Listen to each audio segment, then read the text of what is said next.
اللہ الرحمن الرحیم۔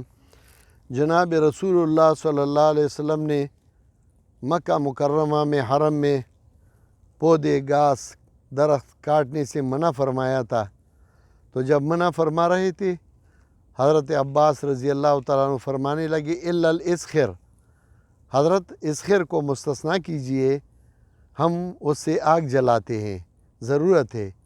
تو جناب رسول اللہ صلی اللہ علیہ وسلم نے فرمایا الا الاسخر، اسخر کو آپ کاٹ سکتے ہیں آگ جلانے کے لیے۔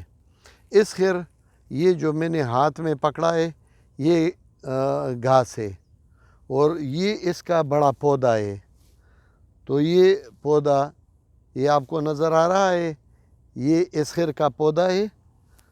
میں اس لیے یہ ویڈیو بناتا ہوں تاکہ علماء کے لیے بھی اور عام لوگوں کے لیے بھی آسانی ہو۔ جزاکم اللہ خیر۔